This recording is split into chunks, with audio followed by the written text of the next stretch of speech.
Humans. Soft, fragile things with barely enough sense to keep themselves alive. At least that's what we thought. That's what everyone thought. Increase neural probe intensity to level 7, I ordered, my secondary mandibles clicking with impatience. The captured human female hadn't spoken a word in 3 hours. Not a single useful piece of information.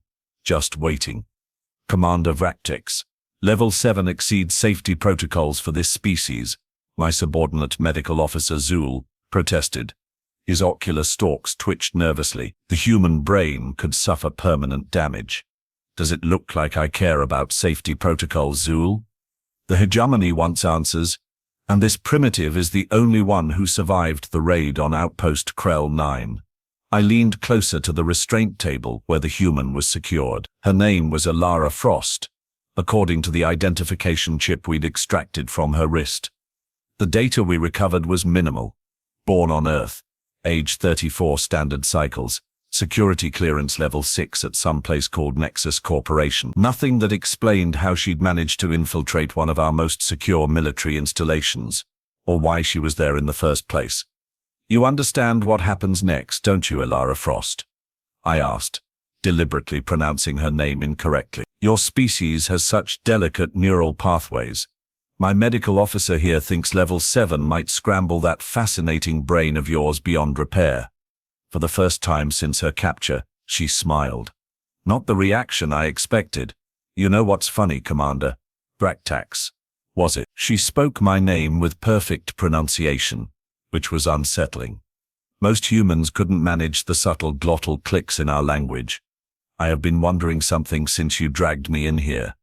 Did anyone actually check what time it is? Time? What does time have to do with anything? I hissed, my patience wearing thin. Zul, proceed with level 7. Zul hesitated, mandibles trembling. Commander, perhaps we should consider what she means. The humans did manage to breach our security systems. Perhaps there is a timed element to their operation. I slammed my armored fist against the console. I don't take strategic advice from medical officers. Proceed with the interrogation. The human, Elara, actually laughed. The sound echoed through our interrogation chamber, bouncing off the metal walls in a way that made my exoskeleton feel suddenly too tight. It won't matter in about 30 seconds anyway, she said. That's when the emergency alarms began blaring. Perimeter breach in sectors 3 through 7. Multiple hostiles detected. The automated security system announced, its normally calm voice now pitched with artificial urgency. Impossible. Our orbital station was undetectable, shielded by the latest cloaking technology. No human vessel should have been able to find us, let alone breach our defenses. You are too late, I snarled at Elara, drawing my sidearm. Whatever your people are planning, they won't succeed. This station houses 300 of the hegemony's elite warriors. Oh, I know exactly how many warriors are on this station, Elara replied, still eerily calm despite the neural probes attached to her head. I also know about the 17 escape pods, the 4 emergency transmitters, and the self-destruct sequence that requires 3 commanding officers to activate simultaneously. My blood ran cold. Those were classified details, not even known to all officers on the station. How could you possibly? The station rocked violently, cutting me off mid-sentence. The lights flickered, then switched to the red emergency illumination. That would be the primary reactor, going offline, Elara said conversationally, as if discussing the weather. Right on schedule. Zul was frantically checking the security feeds on his data pad. Commander, these aren't human ships attacking us. They are Varkarian warbirds. The Varkarians? Our most hated enemies in this sector of the galaxy. Why would they be working with human? That's impossible, I snapped. The Varkarian Imperium would never ally themselves with primitives. Elara sighed dramatically. You know, for an advanced species, you hegemony types are remarkably predictable. You always underestimate anyone you consider beneath you. That's why we chose the Varkarians. They hate you even more than we do. Another explosion rocked the station. This one close enough that I could feel the heat through the bulkhead. "Commander, we need to evacuate." Zul was practically vibrating with fear now, his exoskeleton rattling. I grabbed him by his throat ridges. "Pull yourself together. She's just one human. She can't possibly know what's happening." "Actually," Elara interjected, "I know exactly what's happening, because I planned it. 6 months of preparation, 3 weeks of infiltration, and about 4 hours of getting captured on purpose." My mind raced. Why would anyone allow themselves to be captured? What purpose could it possibly serve? The answer hit me like a plasma bolt. "You are a distraction." Elara winked, actually winked at me, a gesture I knew was meant to be infuriatingly casual among humans. Ding, ding, ding. Give the commander a prize. Though I prefer the term bait, personally. Sounds more dramatic. The restraint table suddenly released with a mechanical click, and Elara sat up, peeling the neural probes from her temples with evident relief. "Those things itch like crazy. By the way, your interrogation technology could use some serious upgrades." I raised my weapon, aiming directly at her head. "Don't move." She looked at me with something resembling pity. "Commander, your station is under attack. Your systems are compromised, and in about 2 minutes a specialized team of human operatives will breach this very room. Do you really think shooting the unarmed prisoner is your best move right now?" As if on cue, my communication implant buzzed to life. "Commander Vraktax, Vakarian boarding parties have breached decks 4 through 7. We are losing ground fast. They are working alongside humans in some kind of specialized combat armor." I kept my weapon trained on Elara, but my resolve was wavering. If what she said was true, I needed to reach the command center immediately. "Zul, secure the prisoner. I'm heading to command." "Oh, poor Zul won't be securing anyone," Elara said, stretching her arms above her head casually. "The paralytic agent I slipped into his stim pack about an hour ago should be taking effect right about." On cue, Zul collapsed to the floor, his limbs rigid, but his eyes still moving frantically. "What did you do to him?" I demanded, backing toward the door. "Relax. It's temporary. We are not monsters, unlike some species I could mention who jump straight to neural probes." She slid off the table, landing lightly on her feet.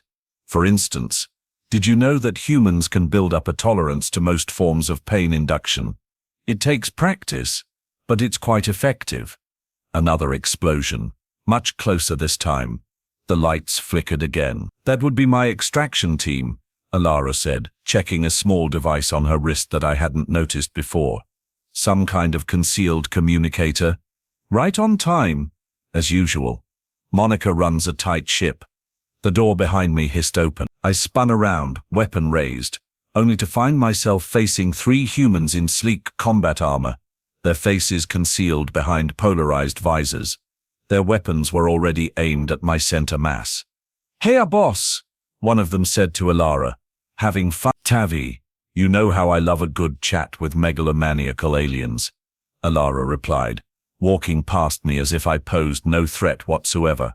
"Did you get what we came for?" The tallest of the 3 humans held up some kind of data storage device. Every last bite. "The Vakarians are keeping their end of the bargain too. They are having the time of their lives blowing up hegemony tech." "I bet they are," Elara laughed. She turned back to me, her expression suddenly serious. "You should probably head for those escape pods now, Commander. We have rigged this station to overload in about 15 minutes. "You won't escape," I snarled, lowering my weapon when I realized I was outnumbered. "The hegemony controls this entire sector. There's nowhere you can run." All 4 humans looked at each other, then burst into synchronized laughter. "He thinks we are running," the one called Tavi said, between chuckles. Elara shook her head, still smiling. "Commander, we are not running anywhere. This was never just about one station. While you have been focused on little old me, human Vakarian joint strike teams have hit 17 other hegemony installations across the sector." My blood turned to ice in my veins.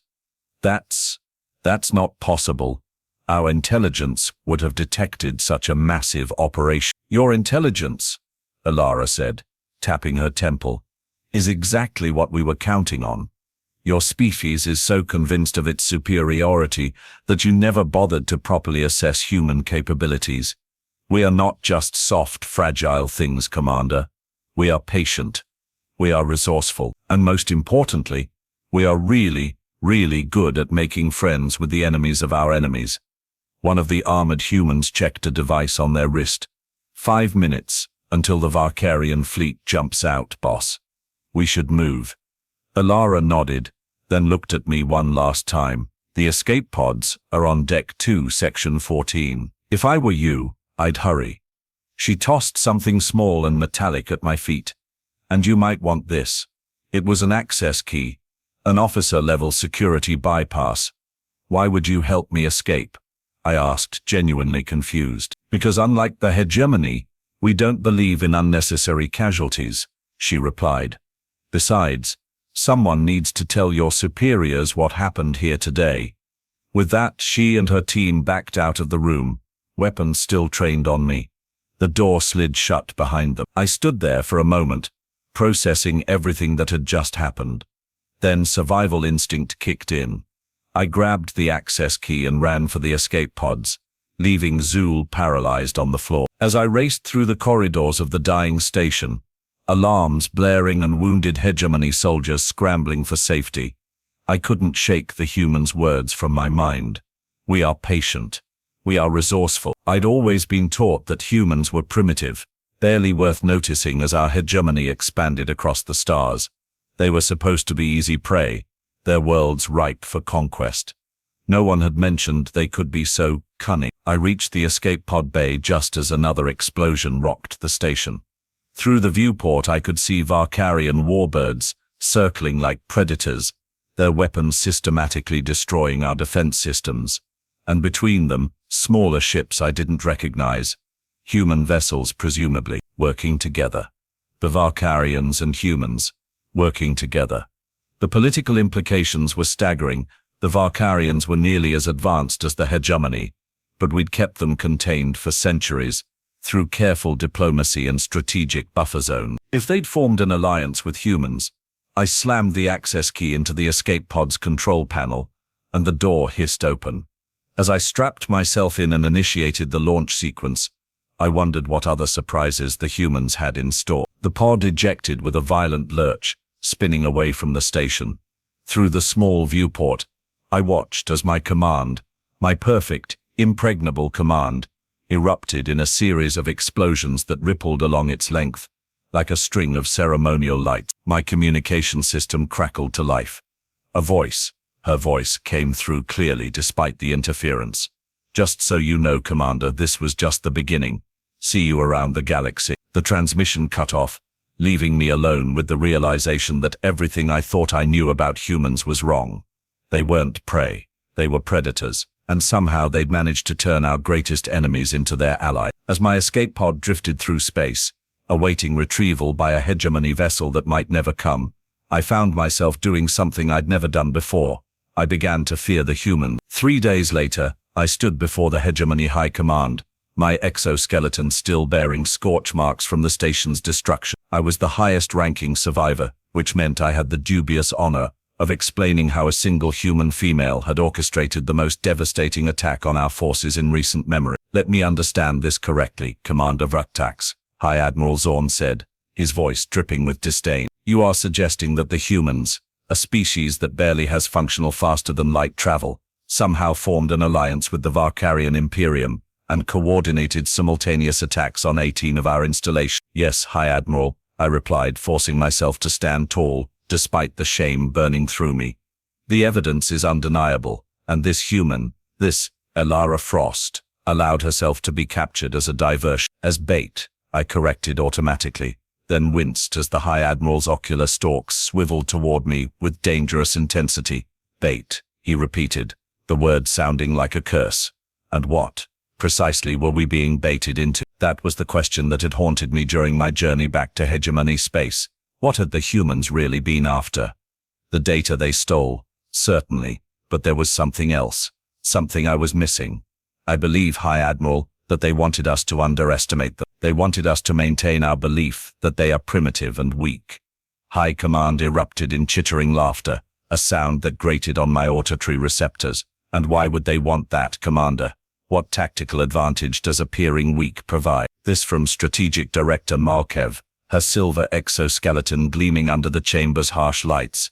Because, I said slowly, the realization crystallizing as I spoke, if we believe they are weak, we won't see them as a threat. We won't prepare for them. We will continue to focus our military attention on the Varkarians and the Quill Collective, while the humans build their strength in the shadows. The chamber fell silent.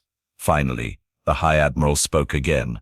You suggest that a pre-FTL civilization is playing a long game against the hegemony. This is absurd. With respect, High Admiral, the humans have had faster-than-light capabilities for longer than our intelligence suggests. The ships they deployed alongside the Varkarians were unlike any human vessels we have documented before. They were another silence, heavier this time. And what would you recommend, Commander Vaktax? The High Admiral's voice had lost its mocking edge, replaced by something I rarely heard from our leaders: concern. I hesitated. What I was about to suggest went against centuries of hegemony doctrine, but the image of Elara Frost's confident smile as her plan unfolded around me would not leave my mind. I recommend we reevaluate everything we think we know about humans. Their capabilities, their psychology, their potential as both adversaries and allies. Ally, Strategic Director Malkev hissed.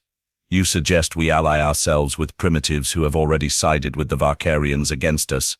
I suggest, Director, that any species capable of orchestrating what I witnessed is not primitive at all, and that perhaps we should consider why they chose the Varkarians over us. The High Command chamber erupted in angry chittering and mandible clicking. I stood my ground, knowing that my career was likely over, but also knowing that I had seen something none of them had: the future of our conflict with humanity. As the debate raged around me, my personal communicator vibrated subtly against my exoskeleton. No one should have been able to reach me here, in the most secure chamber in hegemony space. I discreetly checked the message. Good speech, Commander. Maybe there's hope for the hegemony after all. By the way, check the news feeds about the Quill Collective tomorrow. You might find it illuminating. I froze, mandibles clicking involuntarily in shock. They were already moving against our other major rival, and somehow, impossibly, they were listening to us right now. I looked up at the High Command, still arguing among themselves, still certain of their superiority, still blind to what was coming. And for the first time in my life, I wondered if the hegemony's days of dominance were numbered. Because the humans weren't just coming. They were already here, and they had been buying time all along. 6 standard months passed since the day I stood before High Command and warned them about the human. 6 months of being reassigned to a remote observation post on the fringes of hegemony space. Effectively exiled for daring to suggest that humans might be more dangerous than we believed. Punishment duty, they called it. I called it willful blindness. The data packets arrived irregularly, smuggled through secure channels by the few officers who had taken my warnings seriously.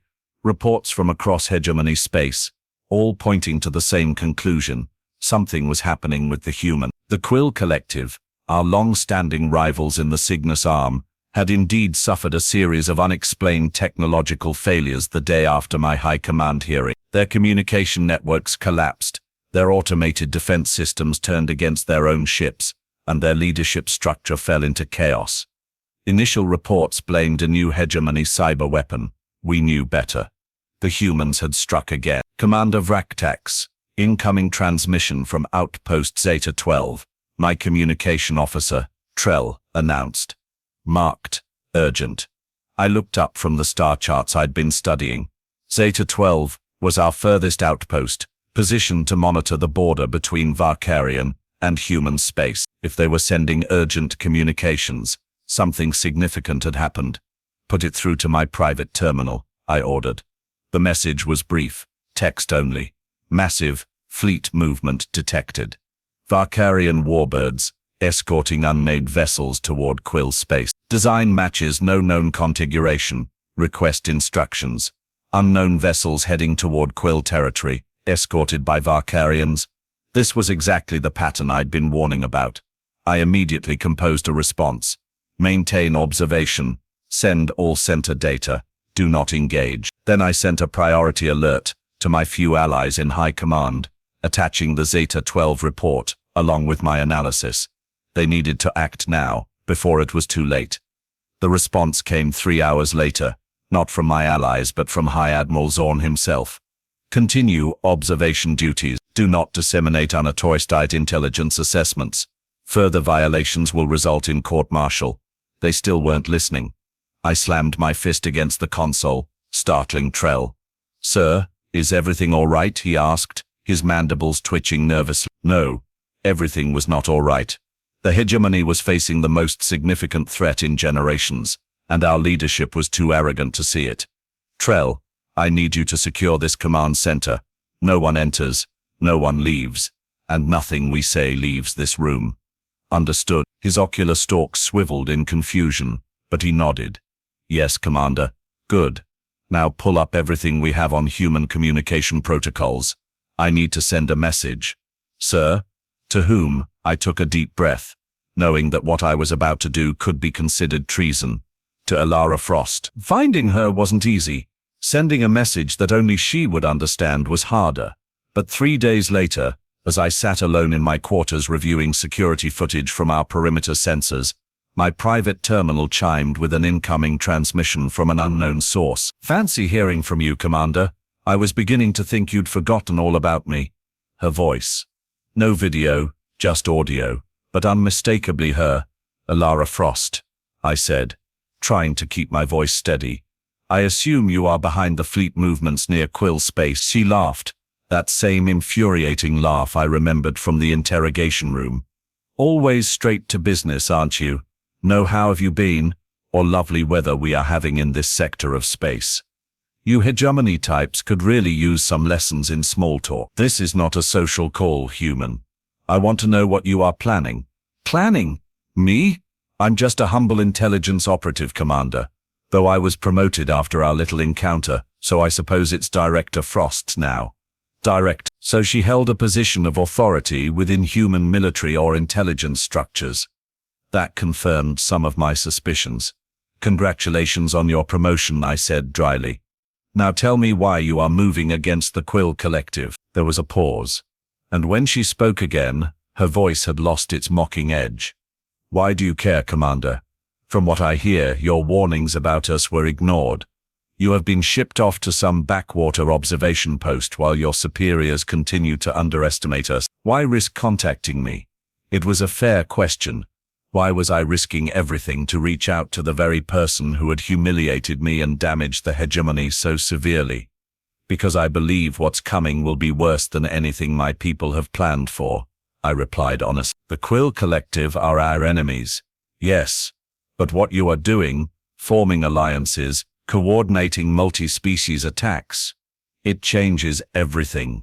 The existing power structures in this sector have maintained a certain balance for centuries. And you think we are going to disrupt that balance?" she asked. "I know you are. The question is why? What do humans want that drives them to these extremes?" Another pause, longer this time. I could almost imagine her weighing how much to reveal. "Have you ever heard of Earth history, Commander? Specifically, a period called the Cold War?" I hadn't, but I wasn't about to admit ignorance. "Refresh my memory. 2 superpowers, locked in ideological conflict, neither willing to attack the other directly because of mutually assured destruction. So instead, they fought proxy wars, supported rebellions in each other's allied states, engaged in espionage and counter-espionage. Decades of tension and indirect conflict. And this relates to your current actions. How, exactly? The hegemony and the Quill Collective have been doing the same thing to humanity for the past 70 years, Commander. Using our planet as a battleground for your extended Cold War. Supplying different human factions with just enough advanced technology to fight each other, but never enough to threaten either of you. Keeping us divided. Keeping us weak." I felt a chill run through my exoskeleton. This was not information that should have been available to humans. Our operations on Earth were among our most classified activities. "That's absurd," I said, but the denial sounded hollow even to my own auditory receptors. Is it? The Lexington Incident, 2078. Hegemony operatives provided experimental weapons to North American separatists. The Bangalore Catastrophe, 2103. Quill agents gave SHIELD technology to the Pan-Asian Coalition. Ring any bells, Commander? Each incident she named was indeed a hegemony operation, though some had been Quill counter-moves that we'd identified later. But how could she know this? Who are you really, Elara Frost? Her laugh returned, but there was no humor in it now. I'm the person who got tired of watching my species being used as pawns in your galactic chess game. The person who decided to change the rules by allying with the Varkarians. They are conquerors, Elara. They don't make alliances, they make vassals. That's what they thought too at first. It's amazing how persuasive humans can be when we demonstrate what we are truly capable of. Something in her tone made me uneasy. What did you show them? Let's just say we convinced them that underestimating humans was a potentially extinction-level mistake. One the hegemony is still making, by the way. A chill ran through me. Are you threatening my species? Not at all, Commander. I'm offering you a chance to save it. Now we were getting to the real purpose of this conversation. I realized she hadn't responded to my message out of curiosity. She wanted something from me. What exactly are you proposing? Information exchange. I tell you exactly what we are planning with the Quill Collective, and you tell me about Operation Sundered Earth. My blood froze in my veins. Operation Sundered Earth was the hegemony's absolute last resort plan for dealing with problematic species. Artificial tectonic destabilization leading to planetary collapse. It had been used exactly once in our history, against the Novan civilization that had threatened our early expansion. No record of it should exist outside the most secure hegemony archives. I don't know what you are talking about. I lied. Commander, please. We both know that's not true. The hegemony has contingency plans for every species it encounters. Humanity's file is labeled Operation Sundered Earth. We want the details. Even if such a plan existed, why would I betray my people by revealing it? Because your people are about to make a catastrophic mistake, she replied. The Hegemony High Command is currently debating whether to implement this operation in response to our alliance with the Varkarians. They think if they move quickly enough, they can eliminate the human threat before we become too powerful. Again, information she shouldn't have had access to. Our High Command deliberations were supposed to be impenetrable. You have a spy in High Command, I realized aloud. We have many things you wouldn't expect, Commander, including the means to survive whatever Operation Sundered Earth entails. What we don't have is time. Your leaders are voting tomorrow. Tomorrow? That was much sooner than I'd anticipated. If she was right, the hegemony was about to commit itself to a course of action that couldn't be undone. Why should I believe anything you say? This could all be manipulation to get me to reveal classified information. It could be, she agreed. But ask yourself this. Why would I bother manipulating a disgraced commander on an observation post in the middle of nowhere? If I wanted hegemony secrets, there are much more direct ways to get them. I'm talking to you because, strange as it may seem, I think you might be the only hegemony officer who actually understands what's happening. Her words struck uncomfortably close to the truth. I had been the only one to recognize the human threat for what it was. The only one to advocate for taking them seriously. What do you intend to do with this information if I provide it? Prevent a war that will cost billions of lives on both sides, she said simply. The hegemony doesn't understand what they are about to start, Commander. Humanity is not the primitive species you think we are. We have been hiding our true capabilities for decades, preparing for exactly this moment. What moment? The moment when either the hegemony or the Quill Collective decided we were too dangerous to be allowed to develop naturally. The moment one of you decided to wipe us out. I considered her words carefully. If what she said was true, the hegemony was about to launch an attack against a species that was far more prepared than anyone realized. It would be a disaster. I need proof, I said finally. Proof that what you are saying about High Command's vote is true. Check your secure channel in exactly 1 hour. You will have your proof. The communication ended abruptly, leaving me alone with my thoughts. Had I just engaged in treason by speaking with her? Possibly. Was I considering an even greater treason by potentially revealing Operation Sundered Earth? Definitely. But something about her certainty troubled me deeply. The humans shouldn't have known about our operations on their planet. They shouldn't have been able to form an alliance with the Varkarians. They shouldn't have had access to High Command deliberations. What else didn't we know about them? It contained an unaltered recording of the High Command meeting that had taken place just 3 hours earlier. I watched in growing horror as High Admiral Zorn advocated for the immediate implementation of Operation Sundered Earth, citing the human-Varkarian alliance as proof that humanity had become too dangerous to contain through conventional means. The vote was scheduled for 0800 hours the next day. 14 hours from now. I had a decision to make. As a loyal hegemony officer, my duty was clear: report this security breach immediately and take no further action. The fate of humanity was not my concern. They were an enemy species who had allied themselves with our ancient rivals.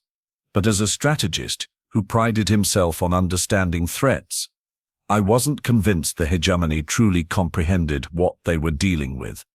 How had Elara obtained this recording? How had humans hidden their true technological capabilities for so long? How had they convinced the notoriously xenophobic Varkarians to form an alliance? There were too many unknowns, too many variables unaccounted for. Proceeding with Operation Sundered Earth without full information was tactically unsound.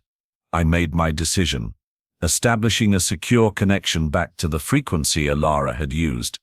I transmitted a simple message. Full operational details require direct interface. Coordinates to follow. Come alone. Her response was immediate. Understood. Coordinates received. Arriving in 3 hours. And Commander, thank you. I didn't acknowledge her thanks. There was nothing to be grateful for yet. I was simply doing what any responsible officer would do when faced with incomplete intelligence before a major operation: gathering more information. At least, that's what I told myself as I prepared for her arrival. The small craft that landed at the designated coordinates bore no markings, no identifiable features at all.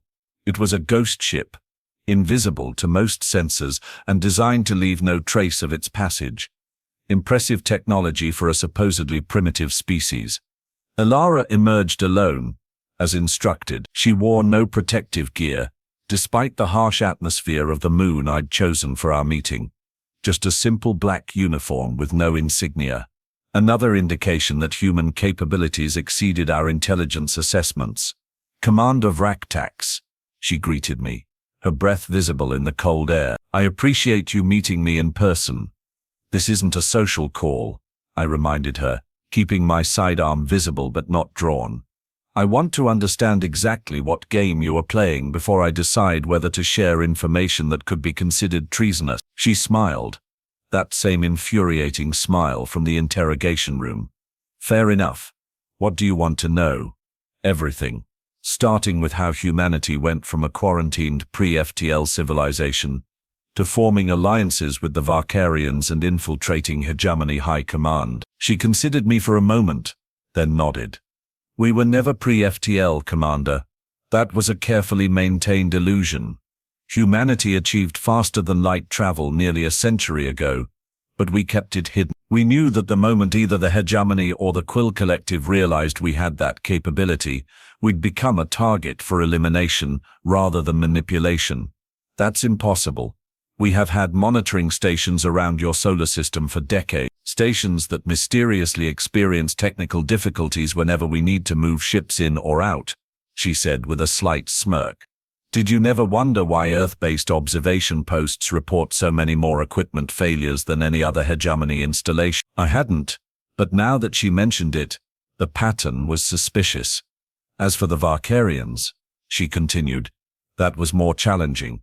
We needed to prove our worth as allies, which meant demonstrating capabilities they didn't expect. It took years of careful diplomacy, technology exchanges, and finally, a joint operation against a hegemony outpost to convince them we were worth the risk." "The attack on my station," I said, the pieces falling into place. "Exactly. a calculated demonstration that served multiple purposes. We proved our combat effectiveness to the Varkarians, acquired valuable hegemony data, and perhaps most importantly, identified you as someone who might actually understand the true situation. Me, why would I matter in your calculations? Her expression turned serious. Because every successful intelligence operation needs someone on the inside, Commander. Someone who can see past propaganda and assess threats objectively. When you stood before High Command and warned them about us, you became that someone. I felt a cold dread settling in my core. You have been manipulating me from the beginning. I prefer to think of it as recognizing potential, she corrected. You saw what no one else in the hegemony was willing to see, that humans are dangerous. Not because we are inherently aggressive, but because we have spent our entire history adapting to threats, overcoming challenges, and refusing to accept limitations others try to impose on us. She took a step closer, her eyes reflecting the distant starlight. Now I need you to see one more thing that your leaders don't. This war doesn't have to happen. What war? The hegemony hasn't declared. Operation Sundered Earth is an act of war, Commander, and if it proceeds, the response will be devastating for both sides. The certainty in her voice gave me pause. What exactly are you prepared to do if the hegemony votes to proceed? We have ships positioned near every major hegemony world, cloaked using technology even your best sensors can't detect. We have agents embedded throughout your government and military. And we have weapons that can target specific genetic markers in hegemony physiology without harming other species. I stared at her, mandibles clicking in disbelief. That's genocide. It would be, she agreed quietly, which is why we are desperate to avoid using such measures. Hence, this meeting. A terrible understanding dawned on me. You are not just asking for information about Operation Sundered Earth. You want me to help stop it. Yes. The vote is in 10 hours. There's still time to prevent this catastrophe, but only if someone the High Command might actually listen to warns them about what they are really facing. They exiled me to an observation post.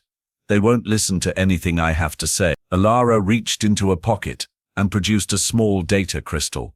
They will when you show them this. It contains proof of everything I have told you.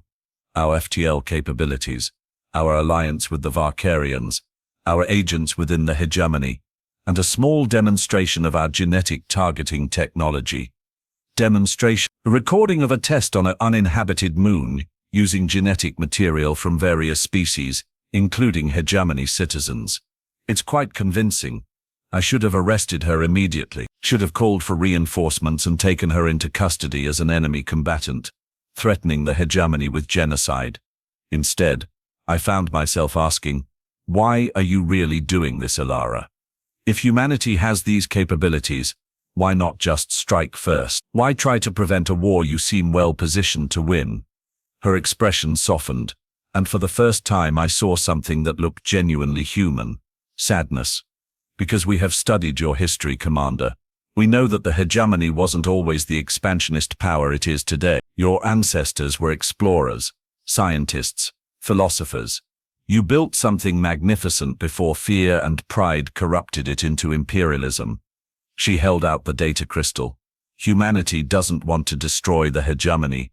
We want to remind you of what you were meant to be. I looked at the crystal, then back at her.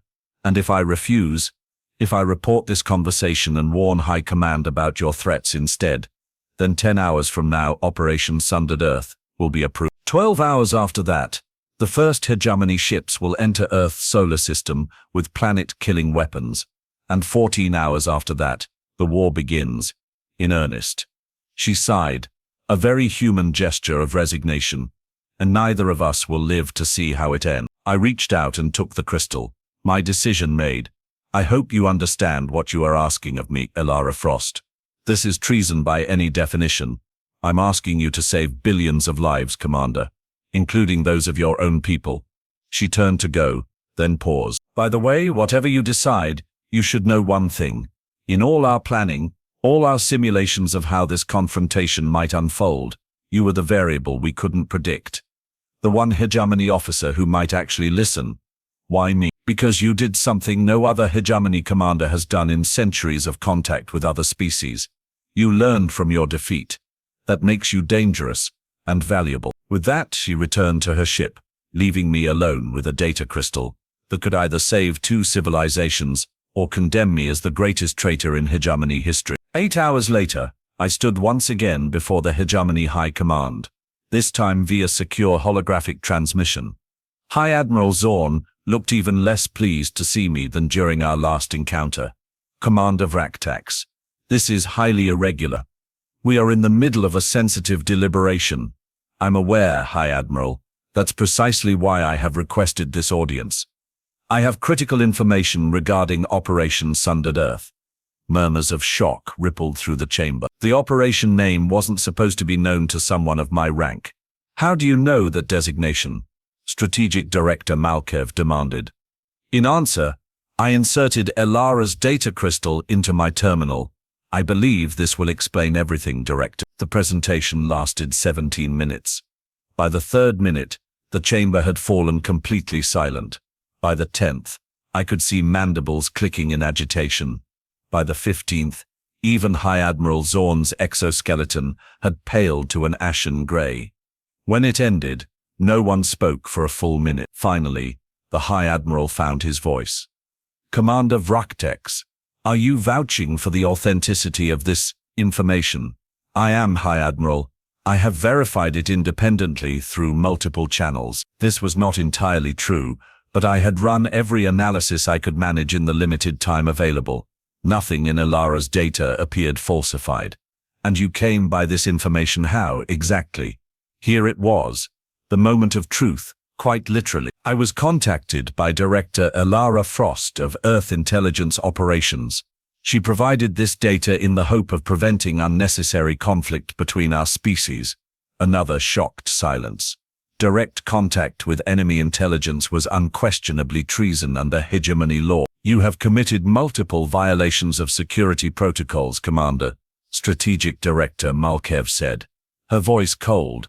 Your actions could be construed as collaboration with an enemy power. With respect, Director, my actions were taken to prevent the hegemony from entering a conflict it cannot win. The evidence is clear. Humanity has capabilities far beyond our previous assessments. They have infiltrated our highest levels of government. They have technology that can bypass our best defenses, and they have weapons that could potentially end our species.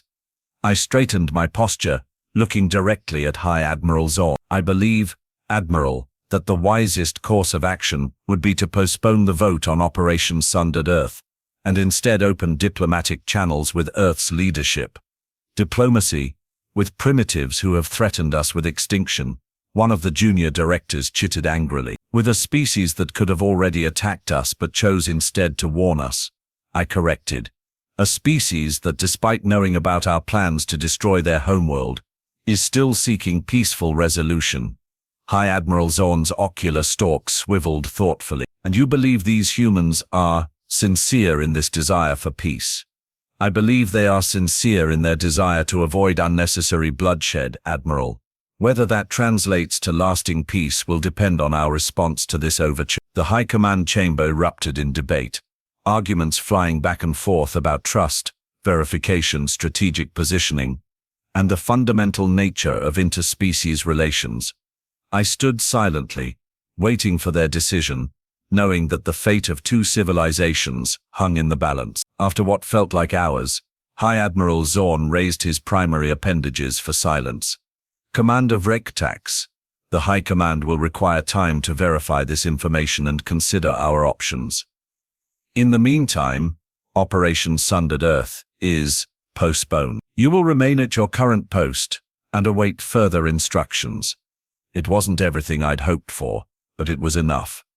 The immediate threat of war had been averted. Thank you, High Admiral. There is one more thing you should know. Yes, Commander. Director Frost indicated that if the hegemony chose to pursue peaceful relations, humanity would be willing to share certain technological advancements, particularly in the areas of stealth capabilities and genetic medicine. That caught their attention, as I knew it would. The hegemony's technological development had plateaued in recent centuries. a fact that our leadership was reluctant to acknowledge publicly. "We will take that under advisement," the High Admiral said carefully. Dismissed command. The transmission ended, and I found myself alone once more in my observation post command center. Had I done enough? Only time would tell. My personal communicator chimed softly. A text message from an unknown source. "Well played, Commander. The galaxy just got a little more interesting. Perhaps someday we will meet again under better circumstances. Until then, keep watching the stars. EF." I looked out the viewport at the distant pinpoints of light, countless worlds circling countless suns.